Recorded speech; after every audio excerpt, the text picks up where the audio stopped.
जी अस्सलाम वालेकुम। उम्मीद है कि आप सब लोग खैरियत से होंगे। गुज़िश्ता रोज इमरान खान साहब ने अपने साथियों से जेल में क्या बातें की, कुछ पैगामात खान साहब ने बाहर भिजवाए, मीडिया ने उसको कवर भी किया, उस हवाले से कुछ तफसीलात हैं वो आपसे शेयर करूंगा। कुछ मजीद खबरें भी हैं। पाकिस्तान तहरीक इंसाफ की एक मुखालिफ जमात के बड़े सीनियर रहनुमा से मेरी गुफ्तगू हो रही थी और उन्होंने जो बातें की हैं वो सुनने के लायक हैं कि वो क्या सोचते हैं, क्या कहते हैं तहरीक इंसाफ के हवाले से, उनकी सियासत के हवाले से, वो भी आपको बताऊंगा। लेकिन सबसे पहले गुज़िश्ता रोज एक खबर आई, ये सामने आप देख सकते हैं कि आलमी इदारे फिच ने पाकिस्तान की क्रेडिट रेटिंग बेहतर कर दी है। एक्सप्रेस न्यूज ने लिखा जनाब कि आलमी रेटिंग एजेंसी फिच ने रेटिंग्स जो पाकिस्तान की रेटिंग है उसकी कारकर्दगी बेहतर होने पर पाकिस्तान की यानी माली कारकर्दगी बेहतर हुई है तो पाकिस्तान की रेटिंग उन्होंने बेहतर कर दी है। अफरात ज़र में कमी, मुआशी इस्तेहकाम का एतराफ करते हुए पाकिस्तान की गैर मुल्की करेंसी की तवील मुद्दती क्रेडिट रेटिंग CCC+ से बेहतर करके B- कर दी है और जो आउटलुक है उसको भी मुस्तहकम करार दिया। अच्छा, जब ये खबर आ रही थी उसके बाद वजीर खजाना जो है वो मीडिया के ऊपर भी अपीयर हुए और उन्होंने मीडिया से बात करते हुए पाकिस्तान की मईशत के अंदर ये जो बेहतरी आई है उसको कैसे एक्सप्लेन किया, ये बड़ा इंपॉर्टेंट है। आप सुने कि हमारे वजीर खजाना जो है औरंगजेब साहब, उन्होंने क्या फरमाया। तो ये जो आज आया है ये बहुत खुशाइंद है कि हम B- में वापस गए हैं। तो आप ये समझ लें, we are back where we were 3 years back. We are back where we were 3 years back. जी, आपने सुना, वो ये कह रहे हैं कि हम उस पोजीशन में आ गए हैं जहां पे हम 3 साल पहले थे। ये दोबारा जरा गौर करें इस पे। वो ये फरमा रहे हैं कि हमारी मुआशी हालत बेहतर हुई है, क्रेडिट एजेंसी ने सब कुछ देखभाल के तसल्ली करके जनाब हमारी रेटिंग बेहतर की है और बुनियादी तौर पे हम उस पोजीशन में आ गए हैं जहां पे हम 3 साल पहले थे। ये इस हुकूमत का इतना बड़ा कारनामा है। लेकिन 3 साल पहले का मतलब है कि अप्रैल 2022, और अप्रैल 2022 में किसकी हुकूमत का खात्मा हुआ था? इमरान खान साहब की हुकूमत का खात्मा। तो ये वजीर खजाना ये कह रहे हैं कि हमारे हालात इतने अच्छे हो गए हैं जनाब, हमारी क्रेडिट रेटिंग बेहतर हो गई है, बुनियादी तौर पे हम वहां आ गए जहां पे हमें इमरान खान साहब छोड़ के गए थे। तो जिधर इमरान खान छोड़ के गया था उसके बाद हम नीचे जाते रहे। अब 3 साल के बाद ये उस पोजीशन पे पहुंचे जहां पे इमरान खान साहब पहले ही खड़े थे। अगर वो 3 साल पहले ना जाते तो आज फिर हम कहां पे खड़े होते? बहुत ऊपर होते या किधर होते, वो एक अलग बहस है। लेकिन 3 साल पहले हम जिधर खड़े थे, 3 साल की मेहनत करके ये हुकूमत वहां पे पहुंची है जहां पे इमरान खान साहब छोड़ के गए थे। अब इसका और क्या मतलब हो सकता है, ये वजीर खजाना साहब खुद फरमा रहे हैं। लेकिन जनाब हुकूमत दावे कर रही है कि बड़ी जबरदस्त हो गई है मैशत, ये भी ठीक हो गया, वो भी ठीक हो गया। लेकिन इसका लुबे लबाब ये है कि 3 साल की मेहनत के बाद हम वहां पे पहुंचे हैं जहां पे इमरान खान साहब छोड़ के गए थे।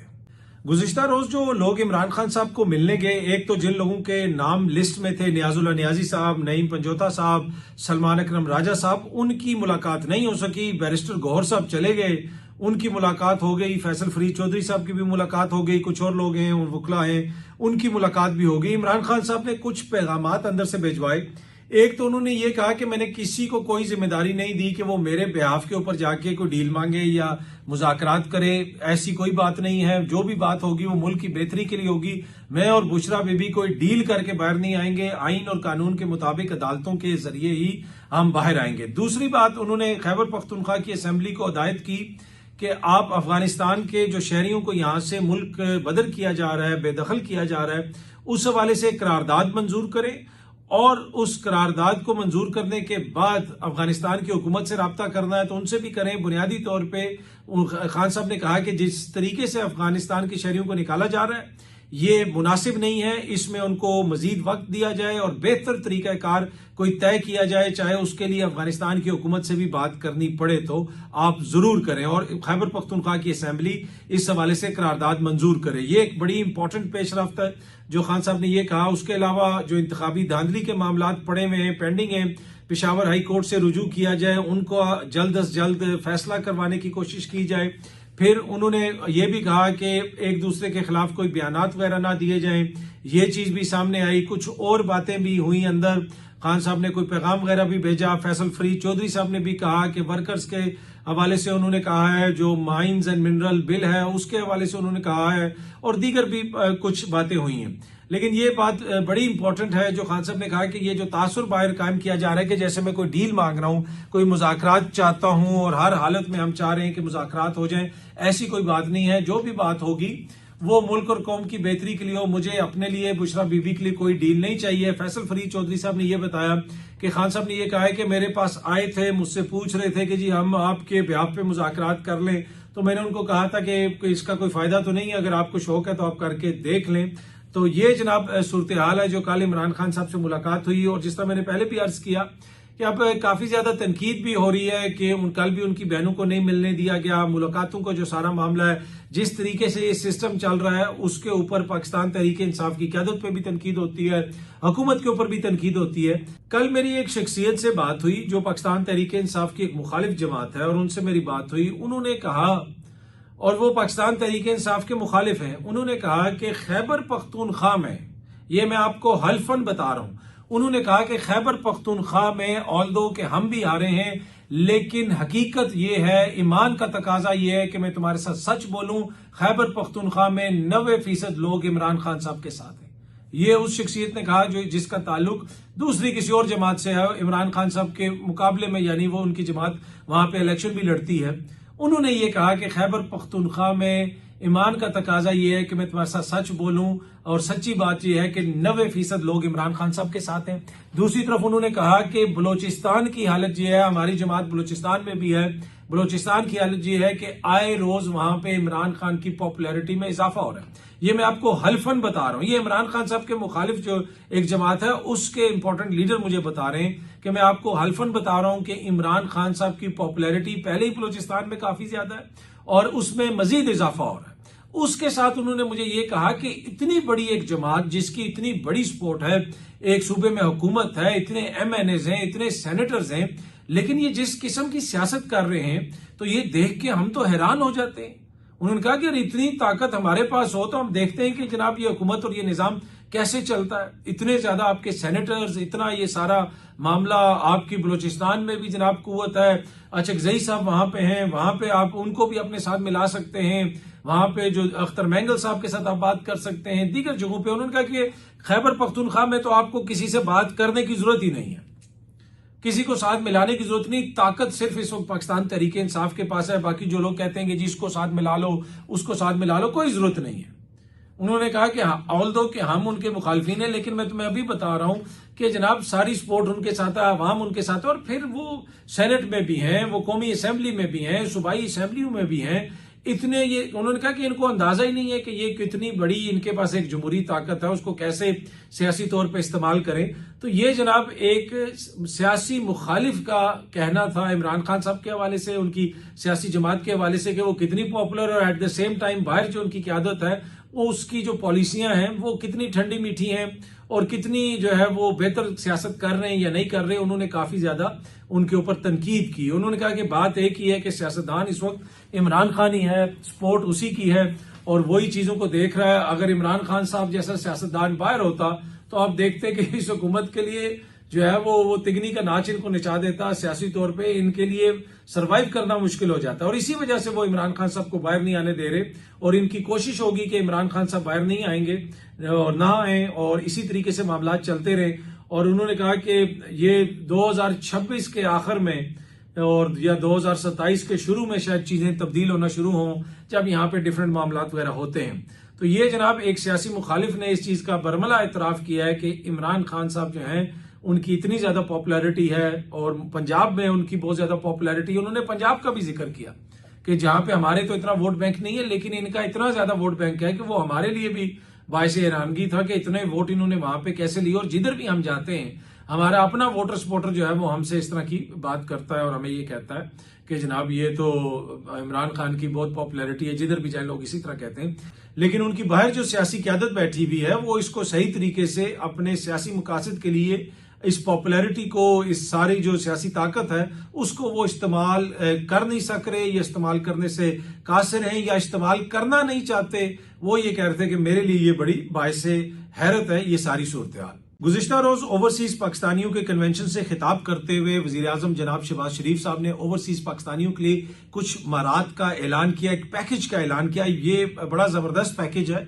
अगर इसको देखा जाए, जिसमें ओवरसीज पाकिस्तानी अगर पाकिस्तान में कोई प्रॉपर्टी खरीदते हैं तो उनको फाइलर माना जाएगा, यानी वो टैक्स देंगे जो फाइलर टैक्स पे करता है। नॉन फाइलर को आपको पता है उसको ज्यादा टैक्स लगता है, ज्यादा पैसे देने पड़ते हैं। और ये बड़ी कंफ्यूजन थी। ओवरसीज पाकिस्तानी अक्सर इस हवाले से पूछते थे, मुख्तलिफ जगहों पे मुख्तलिफ फोरम्स पे पूछते थे कि भाई हम क्या हैं, हम तो पाकिस्तान में कमा नहीं रहे, हमारी सारी इनकम बाहर है, हम पाकिस्तान आते हैं कोई चीज लेते हैं, हम फाइलर होंगे या नॉन फाइलर होंगे। अगर इस फैसले का इतलाक हो जाता है, इसके ऊपर इंप्लीमेंटेशन हो जाती है, तो ये इस हुकूमत का एक बड़ा अच्छा फैसला होगा। इससे काफी ज्यादा चीजें क्लियर होंगी। जो बाहर से लोग आके यहाँ पे चीजें वगैरह खरीदना चाहते हैं उनको भी फायदा होगा। उसके साथ साथ जो ओवरसीज पाकिस्तानी हैं उनके बच्चों को मेडिकल कॉलेजेस में 15% कोटा दिया जाएगा। अब बहुत सारे जो ओवरसीज पाकिस्तानी अमेरिका में रहते हैं, कनाडा में रहते हैं, यूरोप में रहते हैं, बरतानिया में रहते हैं, ऑस्ट्रेलिया में रहते हैं, उनको तो शायद लगे कि उनके बच्चे वहां पे भी मेडिकल कॉलेज में जा सकते हैं, उनका कोई वहां पे बेहतर स्टडी हो सकती है। लेकिन अगर कोई ऐसी सिचुएशन है जहां पे उनको कोई मेरिट नहीं बन रहा तो अब वो पाकिस्तानी मेडिकल कॉलेजेस में भी आ सकते हैं। इसी तरीके से जो मशरक़ वुस्ता में हमारे बहुत सारे ओवरसीज पाकिस्तानी हैं उनके लिए भी ये बड़ा फायदेमंद चीज है, और खुसूसन उनको इससे ज्यादा फायदा हो सकता है कि उनके बच्चे पाकिस्तान के मेडिकल कॉलेजेस में आके तालीम हासिल कर सकेंगे। अगेन फिर एक और जो बात की गई, खुसूसी अदालतें बनाने की बात की गई, इंटरनेट के जरिए ऑनलाइन जो है वो गवाही देने वाली या वो जो अदालती कार्रवाई है उसमें हिस्सा लेने की बात भी हुई। ये भी बड़ी अच्छी बात है। वैसे तो एक साल से पूरी कौम को और पूरी दुनिया को ये बताया जा रहा है कि जो अडियाला जेल में कैद है, कैदी नंबर 804, उसको किसी अदालत में वीडियो लिंक के जरिए भी पेश नहीं किया जा सकता क्योंकि इंटरनेट डाउन है। पर उम्मीद है कि जो ओवरसीज पाकिस्तानियों के लिए इंतजाम होगा वो इतना खराब नहीं होगा, वो बेहतर होगा। पर overall it's a good package. अगर इसके ऊपर अमल दरामद होता है तो ये एक अच्छी चीज है। अब इस कन्वेंशन के नतीजे में कितनी इन्वेस्टमेंट आएगी, बहुत सारे जो ओवरसीज पाकिस्तानी आए हुए हैं वो तो मेरा नहीं ख्याल कि इस कैपेसिटी उनकी है एक दो को निकाल के जो 1-2 हज़ार अरब लेके आएंगे कि वो इतनी बड़ी कोई इन्वेस्टमेंट करें। लेकिन ये जो इस तरह का पैकेज है जो इस पे उनको कोई थोड़े से इंसेंटिव दिए जाए तो वो उम्मीद है कि वो फिर इधर आके इन्वेस्ट भी करेंगे। इधर कोई प्लॉट ले लिया, घर ले लिया, बहुत सारी चीजें। और फिर एक और जो रूल ऑफ लॉ का इशू है, यहाँ पे ओवरसीज पाकिस्तानियों की प्रॉपर्टीज पे कब्जा हो जाता है, बहुत सारे उनको मसाइल होते हैं, किसी महकमे में वो जाते हैं, आगे से जो ट्रीटमेंट मिलती है, जो हालत होती है, बंदे का ईमान ताजा हो जाता है। उसके बाद वो कहता है भाई यहाँ पे हमने कुछ नहीं करना, बाकी दुनिया के जिस मर्जी कोने में हम कर लें। अब गुज़िश्ता 6-7 सालों से जो मैं ट्रेंड देख रहा हूँ ओवरसीज पाकिस्तानियों का, जो यूरोप में ओवरसीज पाकिस्तानी रहते हैं वो पहले पाकिस्तान में घर खरीदते थे, पाकिस्तान में प्रॉपर्टीज बनाते थे। अब एक ट्रेंड चेंज हो रहा है, या तो वो यूरोप में कोई हॉलिडे हाउस ले रहे हैं कि जी पुर्तगाल में घर ले लिया, स्पेन में घर ले लिया, किसी और यूरोपियन कंट्री में घर ले लिया, वहां पे वो हॉलिडे हाउस ले रहे हैं, या फिर वो तुर्की में इन्वेस्ट कर रहे हैं, वो तुर्की में उन्होंने घर लेने शुरू कर दिए हैं कि जनाब हॉलिडे होम। अब अगला जो वो काम कर रहे हैं फिर वो दुबई में, यूएई में वो बहुत ज्यादा इन्वेस्ट कर रहे हैं, वहां पे कोई वो प्रॉपर्टी ले रहे हैं, वहां पे वो कोई इस तरह की चीज ले रहे हैं। और उसकी बुनियादी वजह वही है कि जिस तरह के हालात हैं पाकिस्तान के अंदर और जिस तरह का सलूक किया जाता है, तमाम तर दावों के बावजूद के वन विंडो है, ये है, वो है, तमाम महकमे ऐसे करेंगे, लेकिन इतना कोई गंदा एटीट्यूड है हमारी ब्यूरोक्रेसी का, इतना कोई गंदा एटीट्यूड होता है हमारे महकमों के अंदर बैठे हुए लोगों का कि वो जो भी बेचारा जाता है वो तंग आ जाता है, उस बेचारे की कोई हालत नहीं रहती। मैं एक छोटी सी आपको मिसाल दूं कि ये कोई आज से कोई काफी साल 10-15 साल पुरानी बात है कि मैं आया हुआ था, तो मैं एक महकमे में बाहर से कहीं आया हुआ था, मैं एक महकमे में गया तो वो उधर मैंने कोई चीज उनको दी कि जनाब वो मेरा कोई लाइसेंस था पाकिस्तानी, वो रिन्यू होना था। तो उन्होंने कहा कि पता नहीं इसके साथ फॉर्म ए बी कौन सा, क्या वो पोस्ट ऑफिस में उन दिनों में वो कॉपी वाले लाइसेंस होते थे, वहां पे वो रिन्यू होते। उन्होंने कहा जी ये तो पता नहीं मुश्ताक साहब करेंगे और वो आपको ये फॉर्म देंगे, पता नहीं वो फॉर्म नहीं है इसके साथ आपका ना। तो मैंने कहा जी वो ठीक है, मैं मुश्ताक साहब कहते आप उनके चले जाए। और मैं इधर गया उधर पूछ रहा हूँ मुश्ताक साहब ये वो पता चला जो साथ वाले टेबल पे क्लर्क बैठा हुआ है वो मुश्ताक साहब है। मतलब उसको इतनी शर्म नहीं आई कि वो कह दे यार ये आपके साथ बंदा बैठा हुआ है, ये दे देगा, वो फॉर्म दे दे। और बड़ी मुश्किल से उससे मैंने कहा ये एक फॉर्म, वो उन्होंने इतनी लंबी स्टोरी सुनाई, ये है वो है।